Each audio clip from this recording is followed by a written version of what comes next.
마태복음 16장 13절로 20절까지 교독하겠습니다.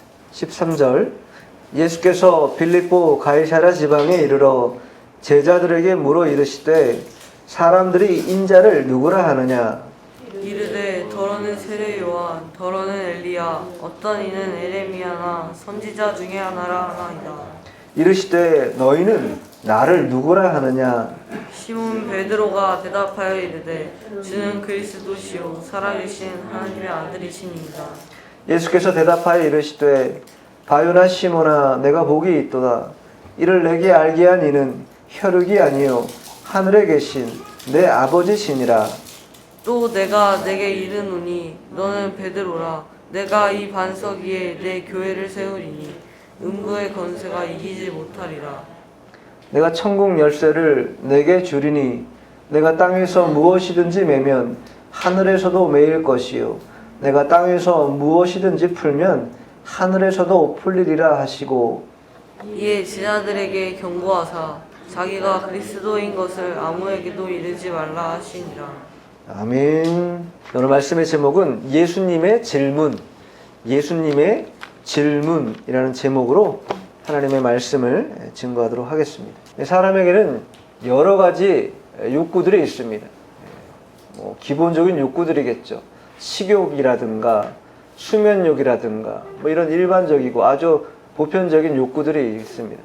그 가운데 인정욕구라는 게 있는데, 인정욕구라는 건 뭐냐면 이 다른 사람에게 자신의 어떤 능력이라든가 힘 이런 것들이 뛰어나다라는 것을 인정받고 싶어하는 그러한 마음이 인정욕구다 이렇게 말할 수 있습니다. 그러니까 자신이 가치 있는 사람이다, 자신은 출중하고 뛰어난 사람이다라는 것을 사람들에게 보여주고 싶고 또 사람들이 그것을 받아들이고 인정하는 그러한 것을 보고 싶어하는 그런 욕구가 인정욕구다 이렇게 말할 수 있습니다. 근데 이 인정욕구의 가장 큰 맹점은 뭐냐면 사람과의 관계, 또 특별히 사람에 대한 평가에 민감하게 된다라는 거예요. 저 사람이 나에 대해서 어떻게 생각하는가? 이상하게 생각하지 않을까?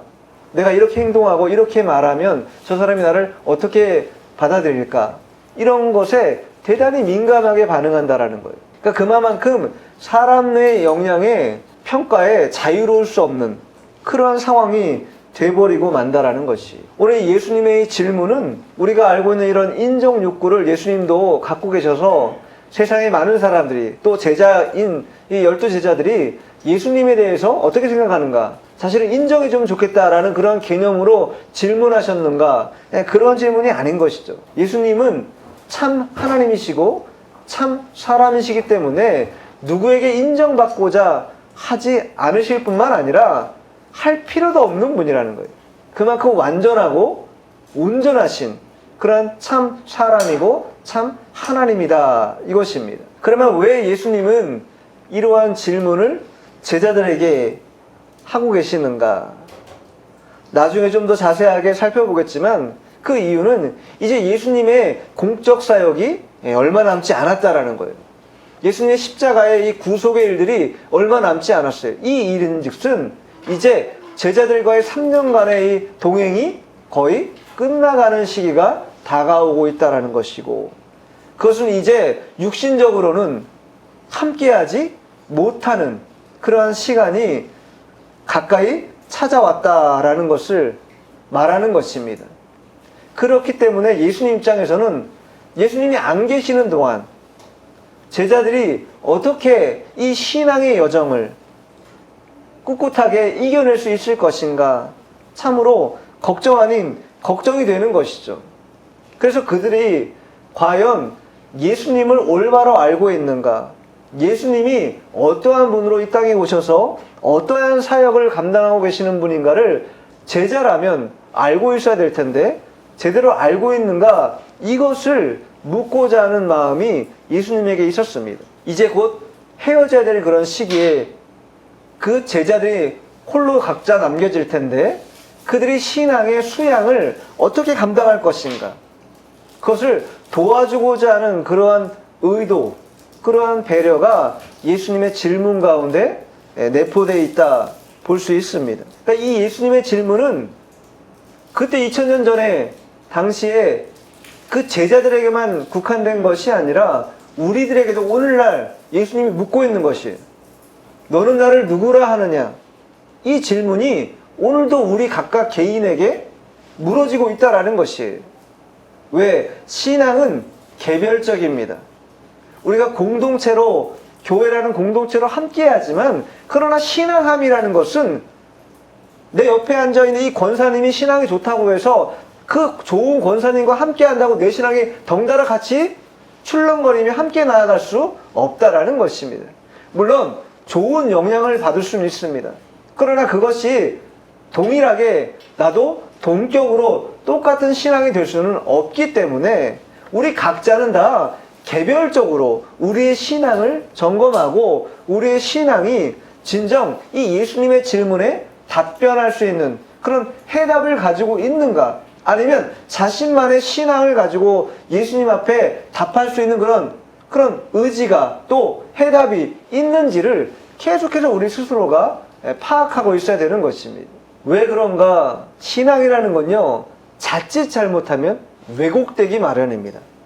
예수님은 우리가 끝까지 바라보고 표대 대신 예수님을 바라보고 걸어가지만 잠시 잠깐 한눈 팔면요, 예수님을 바라보고 나아가는 게 아니라 누구를 바라보고 나아가요? 사람을 보고 따라갈 때가 많이 있다라는 것이. 교회라는 것도 목사라든가 그 밖에 나름 자칭 훌륭하다고 하는 그런 사람들을 지향하면서 가지만, 그러나 그 사람을 쫓아가다 보면 간혹 올무에 걸릴 때가 있다라는 거예요. 사람이 우리의 여러 가지 좋은 영향도 물론 끼치지만 때로는 옳지 못한 영향을 끼칠 때도 많이 있다라는 것이. 그래서 잠언에 보면, 잠언 한번 찾아볼까요? 잠언 29장 25절 한번 읽어보세요. 왜 우리가 사람과 함께 살아가지만 사람에 대해서 너무 믿음의 대상으로 사람을 삼으면 안 되는가 말해주고 있는데, 잠언 29장 25절. 사람을 두려워하면 올무에 걸리게 되거니와 여호와를 의지하는 자는 안전하리라. 여기 중요한 맥락은 뭐냐면, 안전한가, 우리의 삶이 사람으로서 이 땅에 살아가는 우리의 삶이 안전한가에 대한 문제는요, 모든 사람이 공유하고 있는 가장 중요한 문제 가운데 한 가지입니다. 코로나19 때문에 사람들이 힘들어하고 어려워하는 이유가 뭐예요? 안전하지 않은 것 때문이죠. 불안전하다라는 것이에요. 그 질병에 의해서 내 육체가 약해지는 것은 아닌가, 또 어렵고 험한 일을 당하는 것은 아닌가라고 하는 그런 불안감이 우리를 지속적으로 때리고 있기 때문이죠. 그러니까 우리 인생에 100% 안전하다고만 믿을 수 있다면 그건요, 담보된 인생인데, 오늘 잠언의 29장 뭐라고 말합니까? 여호와를 의지하는 자는 안전하다라는 거예요. 근데 사람들이 여호와를 의지하지 않고 누구를 바라볼 때가 많아요? 사람을 바라볼 때가 많다라는 것이. 그래서 앞에 뭐라고 말합니까? 사람을 두려워하면 올무에 걸린다. 여러분, 사람을 두려워한다는 건 무엇인가요? 사람 자체가 두려운 건 아닙니다. 뭐가 두려운 거예요? 사람이 가지고 있는 배경, 그가 힘을 가지고 있던지, 아니면 부를 축적하고 있던지, 아니면 권력이나 어떤 큰 명예를 가지고 있든지, 그런 것들이 사람을 두렵게 만든다라는 것이. 그러나 성경은 분명히 우리에게 뭐라고 말합니까? 그런 것은 안전하지 못하다라는 거예요. 우리가 볼 때는 돈이 많으면 안전할 것 같고, 권력이 높으면 안전할 것 같고, 세상에 명예와 인기가 많으면 그것만큼 안전한 게 없을 것 같은데, 성경은 반대로 그것만큼 불안전한 게 없다, 그것은 안전하지 못하다, 분명히 말하고 있어요. 무엇만이 안전한가? 여호와를 의지하는 것만이 안전하다. 다른 것으로는 안전을 찾을 수 없다. 이것을 말해주고 있는 것이에요. 예수님이 제자들에게 하신 이 질문을 통해 사람의 이목, 사람이 가지고 있는 선입견, 이런 것들에 현혹당하지 말고 너 스스로가 예수가 어떠한 분인가를 명확히 깨닫고 고백할 수 있는 해답이 있어야 된다는 것을 말해주려고 오늘 이 제자들을 데리고 어디로 갑니까? 자, 오늘 본문 읽어보죠. 어디로 가는가?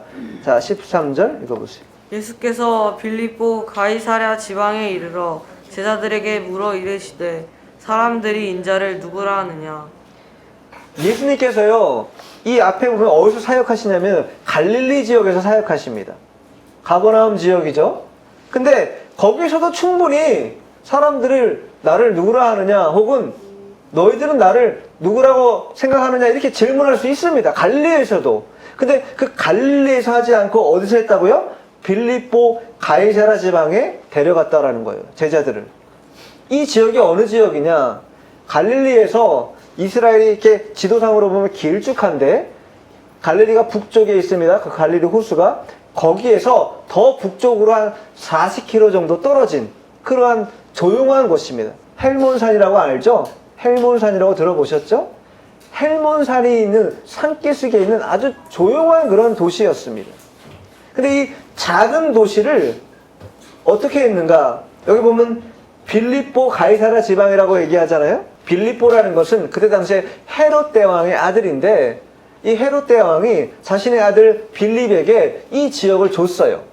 그래서 이 빌립이 이 지역을 황제의 도시로 만들기 위해서 꾸민 것이죠. 아주 멋지고 아름다운 도시로 꾸미기 위해서 계획한 도시가 어느 도시인가? 이 빌립보 가이사라 도시였습니다. 빌립보라는 것은 자기 이름을 가지고 온 것이고, 가이사라라는 것은 황제 이름을 따가지고 와서 그것을 결합해서 만든 그러한 지명이라는 거예요. 그래서 빌립보 가이사라 지방이라고 명명한 것이죠. 이 도시의 특징은 뭐냐? 황제를 숭배하는, 즉 이방인들이 대부분 거주하는 그런 지역이었기 때문에 모두가 다 무엇을 했어요? 우상을 섬겼습니다. 대체적으로 바알을 섬겼고, 헬라인들이 많았기 때문에 그 헬라인들은 판이라고 하는 산림을 관장하는 신이 있었습니다. 산을 관장하는 신, 그 신이 누구냐? 판이라는 신인데 그 신을 숭배했다라는 거예요. 거기에다가 황제 카이사라를 숭배하는 그러한 도시가 어디였는가? 이 빌립보 가이사라였다라는 거예요.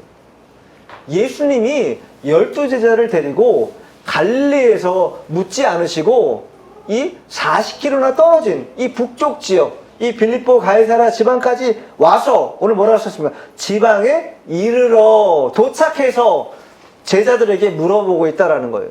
질문하고 있다라는 것입니다. 황제의 도시, 우상을 숭배하는 도시, 12제자들은 뭐 하는 사람입니까?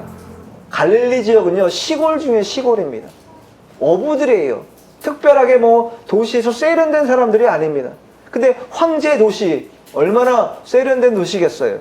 얼마나 멋들어진 도시겠어요? 그런 도시에 데리고 가서 묻고 있는 것이 뭐라고 묻습니까? 13절 하반절에 사람들이 인자를 누구라 하느냐. 인자라는 것은 예수님을 가리키는 거잖아요. 인성을 나타낼 때 우리가 인자라고 표현하는데, 예수님의 모습을 무사람들은 어떻게 평가하고 있는가 묻고 있는 거예요. 그러자 제자들이 뭐라고 답합니까? 자, 14절 한번 읽어보세요. 14절. 이르되 더러는 세례 요한, 더러는 엘리야, 어떤 이는 에레미야나 선지자 중에 하나라 하나이다. 이르되 더러는, 여기 더러는 이렇게 말하는 것은 사람들이 공통적으로 예수님은 누구다 이렇게 말하지 않는다라는 거예요. 어떤 사람은 이렇게 말하고, 어떤 사람은 이렇게 말하고, 어떤 사람은 뭐 그냥 선지자라고 말하고, 어떤 사람은 랍비다, 선생님이다 이렇게 말한다는 거예요. 그 가운데 대표적으로 누굴 말이에요? 세례 요한이다. 세례 요한은요, 사람에게 난 자 가운데 가장 으뜸이다 이렇게 예수님이 칭찬할 만큼 그런 훌륭한 자였습니다. 능력이 많고, 또 무엇보다도 오실 메시아를 대신해서 복음을 전파하는 사람이 누구였는가? 세례 요한이었잖아요. 근데 세례 요한이 죽죠. 헤롯에게 의해서 죽임당합니다. 그러자 사람들이 예수님의 이 출중한 능력을 보고서, 아, 저 사람은 세례 요한이 다시 환생한 것이다 이렇게 얘기하는 사람이 있었다라는 것이. 또한 더러는 엘리야다. 엘리야는요, 구약시대에 이 타락한 백성들, 또 타락한 불신앙적인 요소들을 척결했던 그런 대표적인 구약의 선지자가 누굽니까? 엘리야 선지자죠. 그리고 엘리야 선지자는 어떻게 했어요? 죽음을 맛보지 않고 하늘로 올라간 그런 사람입니다. 그러니 얼마나 이 유대인들이 추앙하는 그런 인물이겠어요. 그러니까 예수님을 그런 엘리야다 이렇게 말하기도 했다는 거예요. 또 말라기 선지서에 보면, 자 말라기서 그 뒤에 보면 말라기서에 나오잖아요. 4장 5절 한번 읽어보세요. 우리가 여호와의 크고 두려운 날에 이르기 전에 내가 선지자 엘리야를 너희에게 보내리니. 말라기 선지자가 마지막에 이렇게 말하고 있는 것이, 크고 두려운 날이 이르기 전에 내가 선지자 엘리야를 너에게 보내리라. 말라기서에 이렇게 써있기 때문에 유대인들 입장에서는 이러한 능력을 발휘하는 분은 말라기서에 기록되어 있는 대로 엘리야 선지자다, 이렇게 판단하고 있다는 거예요. 그러나 그것도 올바른 판단은 아니었죠. 마지막으로 예레미야 선지자다. 예레미야는요, 눈물의 선지자입니다. 사랑의 선지자입니다. 그러한 눈물의 선지자, 하나님의 백성을 사랑하는, 하나님의 마음을 품고 사랑하는 그런 선지자, 그 대표가 바로 예레미야인데, 예수님이야말로 그러한 사랑과 긍휼이 넘치는 분이기 때문에 마치 예레미야 선지자와 같다라고 해서 사람들이 예레미야 선지자다 이렇게 말하는 사람이 있다라는 거예요. 더러는 세례 요한, 더러는 엘리야, 더러는 예레미야, 그 중에 하나다 이렇게 사람들이 평가하고 있다라는 거예요. 여기서 중요한 건 뭐냐면, 그러한 사람들의 평가가 사람들의 생각과 사람들의 깨달음이 중요하지 않다라는 것이, 이제 곧 질문하시는데, 더 중요한 건 뭐냐? 사람들이 예수님을 바라보는 관점이 중요한 게 아니라 너가 예수님을 바라보는 관점이 훨씬 더 중요하다라는 거예요. 이 비교를 통해 세상 사람들이 보는 예수님, 또 내가 믿는 예수님과의 이 비교를 통해서, 이 기회를 줌으로 인해서 세상 사람들이 말하는, 세상을 따라가는 그러한 발걸음이 아니라 예수님 자체, 구원의 은혜를 아는 자로서 그 구속의 은혜를 따라가는 그러한 신앙의 고백이 있는 것이 얼마나 중요한가, 이것을 잘 비교하도록 먼저 사람들이 어떻게 묻고 있는지를 묻고 있다라는 거예요. 자, 그러면서 이제 두 번째는 직접 물으시는데, 자, 본문 15절 읽어보세요. 네, 너희는 나를 누구라 하느냐. 그러니까 무수한 무리들의 생각이 아니라 이제는 자신을 따르는 제자들의 생각, 제자들이 가지고 있는 예수님을 향한 믿음과 그 태도가 어떠한가를 보고 싶은 거예요. 그리고 그것이 예수님 입장에서는 다른 것보다 훨씬 더 중요하다라는 거예요. 무리가 중요하지 않다는, 예수님은 항상 무리가 중요하다고 여기지 않으셨고, 뭐가 중요하다고 여기셨어요? 제자가 중요하다고 여기셨던 분이라는 거예요. 우리도 마찬가지입니다. 교회가 뭐 많이 모이는 게 중요하냐? 물론 그것도 양적인 부분도 중요한 부분 가운데 한 가지입니다. 그러나 더 중요한 건 뭐냐? 그 가운데 무리가 아니라 제자가 있는가가 훨씬 더 중요하다라는 거예요. 예수님이 5,000명을 먹이십니다. 근데 그때 5,000명을 먹이고 나서 사람들이 어떻게 했어요? 다? 그리고 나서 다 떠나갑니다. 그 사람들이 왜 모인 거예요? 배고파서, 먹을 것이 없어서, 또 예수님의 능력을 보기 위해서 모인 거예요. 그리고 그거를 다 경험하고 누리게 되자 어떻게 한 겁니까? 다 떠나버린 것이죠. 그것은 진정한 제자라고 말할 수 없죠. 단순히 무리라는 거예요. 우리도 그렇게 될 수 있다라는 거예요. 우리도 무리가 돼서는 안 되는 것이며 제자가 되는 게 중요하다. 예수님의 참된 제자가 되는 게 중요한 것입니다. 그리고 이 부분에 대해서 12제자에게 묻고 계시지만 이것은요, 각각 개인에게 묻고 있다라는 거예요. 왜? 아까도 말씀드린 것처럼 신앙의 개별성이 중요하기 때문에. 물론 여기서 답을 누가 합니까? 베드로가 먼저 답을 하죠. 그러나 베드로에게만 국한된 것이 아니라 12제자 모두, 또 더 포괄적으로는 우리 모두에게 지금 예수님이 질문하고 있는 거예요. 너희는 나를 누구라 하느냐? 이 질문이 지금도 우리에게 예수님이 던지고 있는 질문이라는 거예요. 자, 그러자 답을 하는데, 자, 16절 읽어보죠. 시몬 베드로가 대답하여 이르되 주는 그리스도시요 살아계신 하나님의 아들이시니이다. 예, 시몬 베드로가 대답하여 이르되, 여기 신앙 고백이잖아요. 주는 그리스도시요 살아계신 하나님의 아들이시니이다. 신앙 고백이죠. 이 신앙 고백은요, 기독교 신앙에 있어서 가장 중요한 근간이 되는 핵심 중에 핵심입니다. 이 고백이 없이 우리가 주님을 쫓아간다고, 혹은 주님의 제자라고 말할 수 없다라는 거예요. 그러나 이 고백이 단순히 입으로만 되어지는 고백, 그것이 아니죠. 우리 심령에서부터 우러나오는 그런 고백이 돼야 된다는 거예요. 주는 그리스도시요. 여기 주라는 건요, 아주 높여 부르는 말 같죠? 그러나 사실 원어상으로 보면 뭐라고 말하는 것랑 똑같다면 당신이라는 대명사랑 똑같아요. 당신은 그리스도시다 이렇게 말하는 거예요. 그런데 여기 당신이라는 것은 여러 중에 하나를 의미하는 게 아니라 유일무이하게 당신만이 뭐라는 거예요? 당신만이 그리스도시라는 거예요. 그리고 당신만이 하나님의 아들이십니다. 이렇게 고백하는 것이에요. 이 세상에 그 누구도 하나님의 아들일 수 없고 그 누구도 죄를 대신해서 십자가에 대속하실 수 있는 분이 아무도 없다라는 거예요. 오직 당신 한 분, 당신만이 우리의 그리스도가 되고 하나님의 아들이 되신다. 이것이 베드로의 신앙 고백이었다. 이것이 그리스도라는 것은 예수님의 인성을, 또 하나님의 아들이라는 것은 예수님의 신성을 가리키는 것이죠. 이 두 가지 본질이 그대로 함께 있고 또 그것을 통해서 세상의 죄악 가운데 머물러 있는 이러한 하나님의 백성들을 그들의 죄악에서 건져주시는 그 능력을 나타내시는 분이 누구인가? 그 능력을 누가 베풀 수 있습니까? 사람이 베풀 수 있나요? 사람은 감당할 수 없어요. 사람은 다 죄인이기 때문에 죄인이 죄인을 구원할 수 없는 것이죠. 그래서 유일하신 참되신 하나님의 아들이신 예수님만이 우리의 죄를 도말하시고 죄악과 사망에서 우리를 건져내실 수 있는 유일무이한 하나님의 아들이십니다. 이 고백이 담겨있다라는 거예요. 얼마나 복된 답변입니까?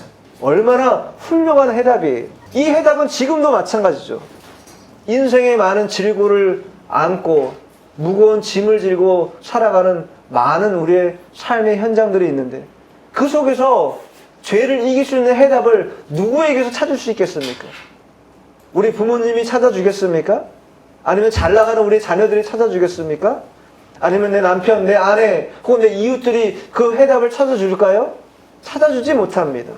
오직 예수님만이 우리의 무거운 짐을 다 내려놓고 하나님을 바라볼 수 있게 하시고 천국을 소망하는 그런 믿음을 우리에게 주실 수 있는 유일무이한 하나님의 아들이라는 것.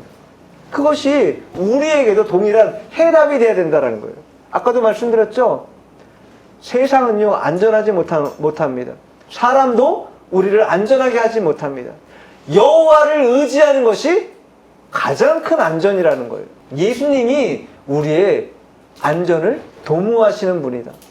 가장 힘을 주시는 분이다. 이 고백을 누가 했는가? 베드로가 하고 있는 것이. 자, 17절 읽어보죠. 예수께서 대답하여 이르시되 바요나 시몬아 내가 복이 있도다. 이를 내게 알게 한 이는 혈육이 아니요 하늘에 계신 내 아버지이시니라. 베드로라고 하는 이름이 나오잖아요. 그런데 17절에 예수님은 뭐라고 말씀하시냐면 예수께서 대답하여 이르시되 바요나 시몬아. 바요나 시몬아. 이건요, 바라는 것은 그때 당시 아람어인데 아들이라는 뜻입니다. 그러니까 바요나라는 것은 무슨 뜻이에요? 요나의 아들. 요나의 아들 시몬아 이렇게 말하는 거예요. 우리가 성경에 보면 바디메오라는 사람이 나옵니다. 바디메오도 무슨 뜻이에요? 디메오의 아들이라는 뜻이에요. 그런 것처럼 예수님이 바요나 시몬아 이렇게 시몬, 즉 베드로의 옛 이름을 부르고 있는 건 뭐냐? 너가 가지고 있는 천성적인 그런 본성들, 죄를 짊어진 그 본성으로 이것을 깨달을 수 있느냐? 깨달을 수 없다라는 거예요. 너가 아무리 지적인 능력이 출중하고 경험이 많고 아무리 인성적으로 훌륭해도 너의 본성, 너가 가지고 있는 그 육체를 가지고 있는 그 본성으로는 이것을 깨달을 수 없다라는 거예요. 바요나 시몬아, 내가 복이 있다. 너의 실체로는 깨달을 수 없지만 그것을 깨닫게 한 영적 분별력을 주신 그 주님의 은혜로 인해서 깨닫게 된 그것이 너에게 뭐라는 거예요? 가장 큰 복이라는 거예요. 이 말인즉슨 단순한 칭찬을 넘어서 이제 그 축복이 이제 너로부터 시작될 거다. 이 얘기를 말씀하시는 거예요. 복의 개념을 우리에게 설명하고 있는데 이게 복이라는 거예요. 이 신앙 고백이 복이 된다라는 거예요. 이게 무슨 말입니까? 우리가 생각할 때 복이라는 것은 세상적으로 잘 나가고 잘 되고 뭐 여러 가지 걱정 근심 없이 여러 가지 일이 술술 잘 풀려가지고 승승장구하는 것, 그것이 복이라고 생각할 때가 많습니다. 그러나 그것은 세상이 지향하는 복이고, 예수님은 그걸 복이라고 말씀하지 않고 베드로가, 바요나 시모나 베드로가 했던 이 신앙 고백이 바로 복이라 이렇게 말씀하고 있다라는 거예요. 영적 깨달음이 있는 게 우리에게는 참된 복이라는 거예요. 하나님의 영적 깨달음이 있어 계시를 깨닫는 것, 하나님의 놀라운 그 넓이, 깊이, 높이, 이것을 깨닫는 것이야말로 우리 성도들에게 있어서는 참된 복이다. 이 얘기를 지금 예수님께서 하고 있다라는 것이, 그러니까 영적인 분별력이야말로 복의 큰 핵심이다. 그래서 예수님이 내가 복이 있다 이렇게 말씀하고 있는 거예요. 그러면서 그 뒤에 뭐라고 말합니까? 내게 알게 하니는 혈육이 아니요 하늘에 계신데 아버지시니라. 영적 분별력을 가지고 신앙 고백을 한 이것이 시몬 베드로, 너가 스스로 할 수 없는 것인데 하나님 아버지께서 너에게 주신 것인데 그것이야말로 참된 복이다, 이렇게 말씀하고 있는 거예요. 복이라는 것은 하늘에서부터 오는 것입니다. 아버지께서 우리에게 주시는 것이에요. 그런데 많은 사람들이 그 자리에 나아가려 하지 않고 세상에서 그 복을 움켜줘 보려고, 찾아보려고 발버둥 치고 애를 씁니다. 그러나 그 자리에서 발견할 수 있는 것은요, 아무것도 없습니다. 다 한 줌 사그러지는, 흩어지는 그런 모래와 같은 것이, 그리고 안개와 같은 것이다.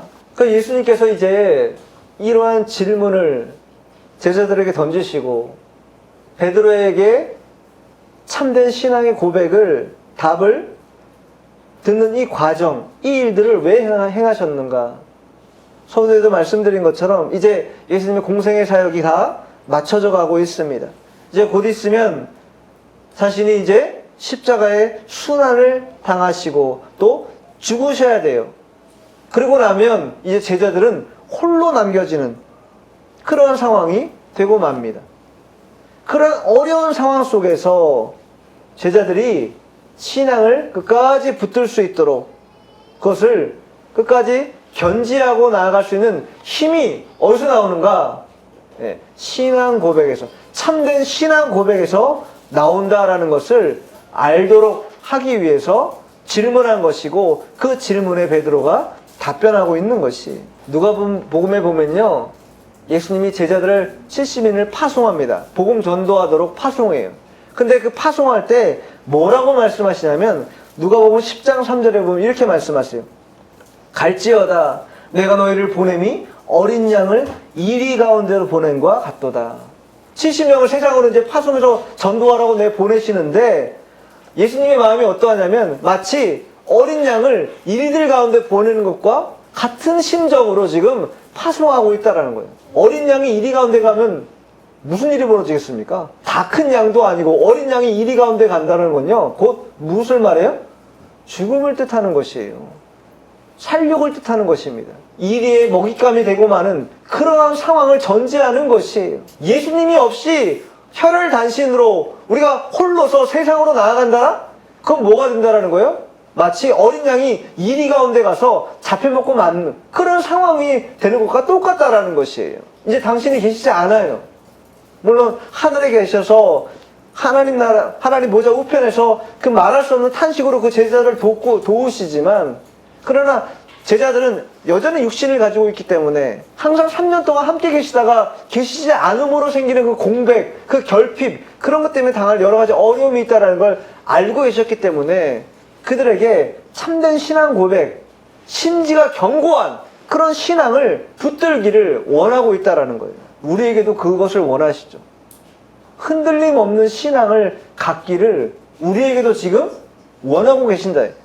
그래서 묻는 거예요. 너는 나를 누구라 하느냐? 그 질문에 바르게 해답할 수 있어야 내 심령의 이 심지가 흔들리지 않고 주님을 올곧게 따라갈 수 있기 때문에, 마치 이리 가운데 간다 할지라도 그 이리 가운데 굴복하는 게 아니라, 그 죄악 가운데 굴복하는 게 아니라 당당하게 예수님의 능력으로 이겨낼 수 있다고 말할 수 있는 그런 신앙의 결기, 그런 용기, 그것들을 우리가 갖기를 원하고 계신다라는 거예요. 그러한 고백이 어디서 흘러나옵니까? 우리 힘으로 되는가? 우리 힘으로 안 되죠, 당연히. 예수 믿는 자들은 이제 성령이 내주하시죠.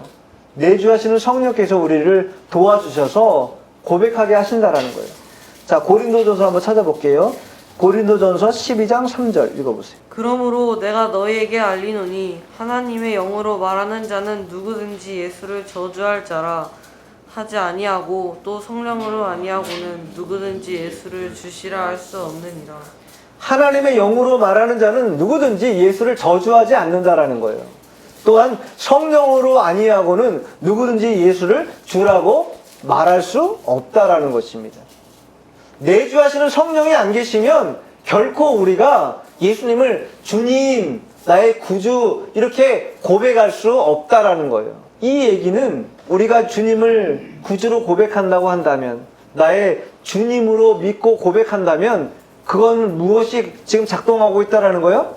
내 안에서 성령께서 지금 우리를 역사하고 있다라는 거예요. 내 힘으로 신앙생활하는 게 아니라 내 안에 함께 하시는 성령께서 우리의 신앙을 도와주고 계신다라는 거예요. 내 힘으로 하면요, 백전백패입니다. 어떻게 우리가 마귀를 이길 수 있겠어요? 어떻게 우리가 죄의 그 힘 앞에 이길 수 있겠습니까? 우리는 못 이깁니다. 그러니 우리는 우리 자신을 신뢰할 게 아니라 내주하시는 성령을 신뢰하고 성령을 의지해서 성령님께서 행하시는 대로 순종하면 이기는 것이에요. 그 성령님을 따라가면 우리는요, 승리하게 되어 있습니다. 왜? 성령님은요, 항상 누구를 지향하시는가? 예수님을 따라가도록 만들기 때문에. 예수님의 발자취를 따라가도록 만드는 것이 성령님의 가장 큰 사역이라는 거예요. 성도들이 딴 눈 팔고 있을 때, 다른 곳을 바라보고 있을 때, 다른 곳 바라보지 말고 예수님 바라보라고 말씀하시는 분이 누구인가? 성령 하나님이라는 거예요. 그러니까 성령님은 내주하시면서 항상 두 가지를 계속 우리에게 말씀하세요. 첫 번째, 예수님의 정체성을 확실히 알고 있어라. 예수님이 어떠한 분인가? 나의 구주이고 나를 구원하신 분이고 또 나의 주인이라는 것을 계속 생각나도록 성령께서 우리에게 말씀하신다라는 거예요. 그것이 첫 번째고, 두 번째 뭐냐? 너 자신을 알아야 된다라는 거예요. 너 자신은 뭐예요? 나 자신은 여전히 육체 가운데 거하기 때문에 죄에 연약하고 죄에 무릎 꿇을 수밖에 없는 그런 부족한 존재. 또 인생이라는 것이 내가 주인 노릇하는 것이 아니라 예수님이 우리의 참된 주인이기 때문에 우리는 다 청직이라는 것을 계속해서 우리에게 알려주시는 분이 누구냐? 성령님이라는 거예요. 예수님의 정체성에 대해서 알려주시고 우리의 정체성에 대해서 알려주시는 분이 성령이기 때문에 우리는 성령님에 대해서만 긴밀하게 소통하고 원활하게 교통만 하면요, 흔들릴 일이 없다라는 거예요. 예수님을 바로 보고 나 자신을 알고 있기 때문에 결코 죄의 길이나 엉뚱한 데 가서 다른 것에 호소하지 않게 되기 때문입니다. 그래서 베드로전서 1장 17절에도 베드로가 이렇게 말하면 외모로 보시지 않고 각 사람의 행위대로 심판하시는 이를 너희가 아버지라 부른즉 너희가 나그네로 있을 때를 두려움으로 지내라. 인생이 나그네 길이라는 거예요. 청직이라는 거예요. 너가 주인 노릇하면 안 되는 것이 너의 인생이라는 거예요. 너의 주인이 따로 있다라는 거예요. 이거를 심각하게 인지한 사람들은요, 즉 영적 분별력이 있어서 깨닫는 사람들은요, 그때부터 인생을요 다르게 삽니다. 자기 주도적으로 살지도 않고 자기를 위해서도 살지 않아요. 그런데 이게 역설적이게도 자기 주도적으로 살지도 않고 자기가 주인 노릇하지 않은데도 불구하고 하나님이 어떻게 해요? 우리 인생을? 하나님이 우리 인생을 높여주셔서 우리가 드러나게 하시고 또 하나님의 복을 받는 그러한 길로 우리를 인도하신다라는 거예요. 신앙 고백이라는 건 그래서 무엇이 담겨져 있는가? 주님이 우리의 통치자요, 주님이 우리의 주권자라는 그 고백이 그 속에 담겨져 있다라는 거예요. 우리는 불완전하고 언제 깨어질지 모르는 그러한 존재라는 것을 인식하고 그 신앙 고백을 담아서 주님 앞에 나아갈 때 불완전한 모든 요소들이 제거되고 우리 바위 같으신 든든한 우리의 피할 바위가 되시는 그 든든한 주님께서 우리를 지켜주시고 안전하게 하신다고 하는 그것이 신앙 고백 속에 담겨져 있다 이 말입니다. 자, 18절 19절 읽어보죠. 또 내가 내게 이르노니 너는 베드로라. 내가 이 반석 위에 내 교회를 세우리니 음부의 권세가 이기지 못하리라. 내가 천국 열쇠를 내게 주리니 내가 땅에서 무엇이든지 매면 하늘에서도 매일 것이요 내가 땅에서도 무엇이든지 풀면 하늘에서도 풀리리라 하시고. 교회가 왜 중요한가? 반석 위에 교회를 세우겠다. 예수님께서 약속하셨어요. 우리 교회가 왜 세워졌는가? 이 반석 위에 세워졌다라는 거예요. 이 반석은 누구예요? 베드로를 말하는 것이죠. 그러나 베드로 위에 세워졌다라는 게 아니죠. 베드로의 무엇 위에 세워진 거예요? 베드로의 신앙 고백 위에 교회가 세워졌다라는 거예요. 우리 각각 개인, 성도들 개인의 이 신앙 고백 위에 교회가 뭐예요? 세워지고 있다라는 거예요. 그만큼 신앙 고백이 중요하다. 그리고 그렇게 세워진 교회는 음부의 권세가 이기지 못하는 곳이라는 거예요. 여러분, 음부가 뭡니까? 음부는요, 하데스라고 하는데 지옥을 뜻하는 곳이에요. 지옥의 권세가 무엇입니까? 사망의 권세죠. 세상 사람들이 가장 두려워하는 게 무엇입니까? 죽음을 가장 두려워합니다. 무슨 죽음이겠어요? 육체의 죽음이죠. 육체의 죽음. 누가 그것을 노려요? 마귀가 노립니다. 마귀가 그 사망 권세를 막 흔들어가지고 우리의 마음도 심약하게 만들고 유약하게 만들고, 여러분 조금만 질병 걸려도 뭐 어떻게 돼요? 마음이 뚝 떨어져 버려요. 코로나만 걸려도 마음이 뚝 떨어져 버린다라는 거예요. 물질만 조금 소홀하게 되고 약하게 되면 어떻게 돼요? 마음이 뚝 떨어져 버려요. 그게 마귀가 사망 권세를 가지고 계속 역사하기 때문인 거예요. 그런데 중요한 건 뭐냐? 그 교회에 속한 신앙의 고백을 통해 교회에 속한 자들에게는 음부의 권세를 이기는 권세를 하나님이 우리에게 주셨다라는 거예요. 누가 그 권세를 가지고 있어요? 하나님이 그 권세를 가지고 있습니다. 자, 마태복음 한번 찾아보세요. 10장 28절. 몸은 죽여도 영혼은 능히 죽이지 못하는 자들을 두려워하지 말고 오직 몸과 영혼을 능히 지옥에 멸하실 수 있는 이를 두려워하라. 몸을 죽일 수 있는 자들이 많습니다. 권력 있는 자들, 힘 있는 자들 위협하며 죽일 수 있습니다. 그러나 성경은 그러한 자들 두려워하지 말라 말하고 있어요. 오직 몸과 영혼을 능히 지옥에 멸하실 수 있는 분, 그분이 누구십니까? 하나님이시죠. 그분을 두려워하라는 거예요.